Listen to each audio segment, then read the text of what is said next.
তো সে যাই হোক, এটা জানতে পেরে মুসা আলাইহিস সালাম বললেন, হে রব, আমি তার কাছে কিভাবে যেতে পারি? আল্লাহ বলেন, থলের মধ্যে একটা মাছ নিয়ে রওনা হন। যেখানে মাছটি হারিয়ে যাবে সেখানেই তাকে খুঁজে পাবেন। মুসা আলাইহিস সালাম রওনা হলেন। সঙ্গে ছিলেন তার খাদেম ইউশা ইবনে নুন। তারা মাছ সঙ্গে নিলেন। চলতে চলতে সমুদ্রের পাড়ে একটা বিরাট শিলাখণ্ডের কাছে পৌঁছালেন। সেখানে তারা বিশ্রামের জন্য থামলেন এবং পাথরের উপর মাথা রেখে ঘুমিয়ে পড়লেন। শিলাখণ্ডটির নিচে একটা ঝর্ণা ছিল, যাকে হায়াত বলা হতো, কেননা কোনো মৃতের উপর ওই ঝর্ণার পানি পতিত হলে তা জীবিত হয়ে উঠত। সেই মাছটির উপরও ওই ঝর্ণার পানি পড়ল এবং সঙ্গে সঙ্গে তা লাফিয়ে উঠল। তারপর মাছটি সুড়ঙ্গের মতো পথ করে সমুদ্রে নেমে গেল। মাছটি যেখান দিয়ে গেল, আল্লাহ সেখানে পানির প্রবাহ বন্ধ করে দিলেন এবং সেখানে একটা সুড়ঙ্গের মতো হয়ে গেল। যখন তিনি জাগলেন, তার সাথী তাকে মাছটির সংবাদ দিতে ভুলে গিয়েছিলেন। সেদিনের বাকি সময় ও পরবর্তী রাত তারা চললেন। যখন ভোর হলো, মুসা আলাইহিস সালাম খাদেমকে বলেন, নাশতা নিয়ে আসো। সফরে ক্লান্ত হয়ে পড়েছি।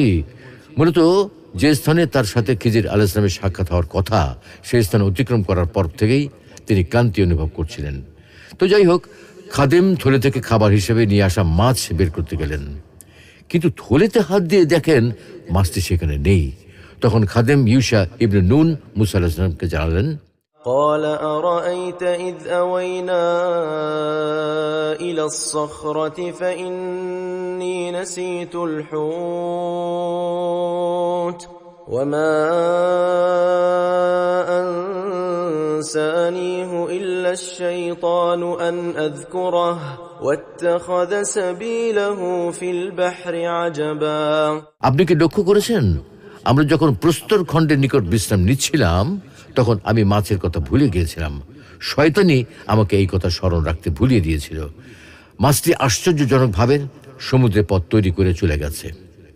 মুসা আলাইহিস সালাম বললেন, আমরা তো সেই স্থানটিরই অনুসন্ধান করছিলাম।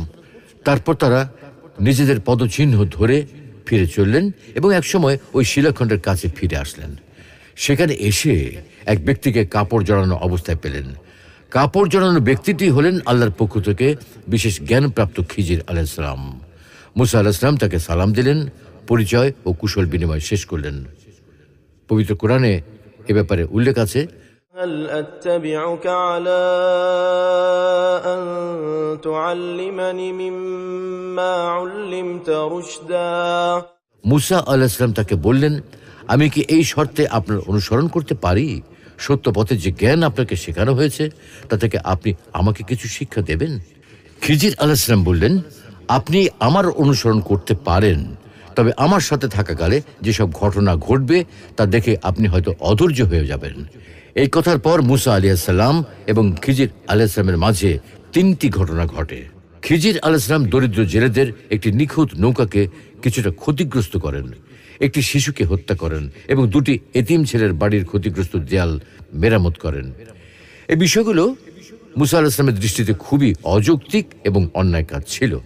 তাই তিনি প্রতিটি কাজের পরপরই খিজির আলাইহিস সালামকে এইসব বিষয়ে প্রশ্ন করেন, কিন্তু খিজির আলাইহিস সালাম কোনো উত্তর দেননি।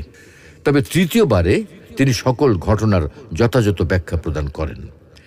নৌকার ব্যাপারে বলেন, এই দেশের রাজা কোনো নিখুঁত নৌকা পেলে জোর করে তা ছিনিয়ে নিয়ে যায়। তাই আমি গরিব জেলেদের এই নৌকাটি সামান্য ক্ষতি করেছি, যেন রাজা এটা ছিনিয়ে না নেয়।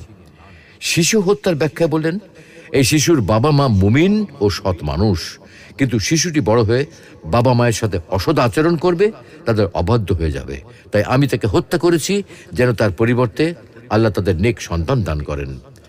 আর এই দেয়াল মেরামতের ব্যাপারে বললেন, এতিম ছেলে দুটির বাবা মা ছিলেন মুমিন এবং তারা দেয়ালের নিচে ছেলেদের জন্য কিছু ধন সম্পদ পুঁতে রেখেছেন। তাই আমি এটি মেরামত করে দিয়েছি, যেন তারা বড় হয়ে যথাসময়ে গুপ্তধন সংগ্রহ করতে পারে।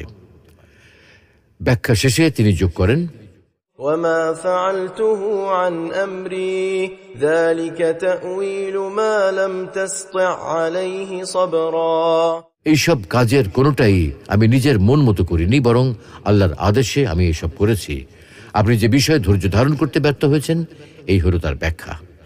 খিজির আলাইহিস সালাম কি বর্তমানে জীবিত আছেন?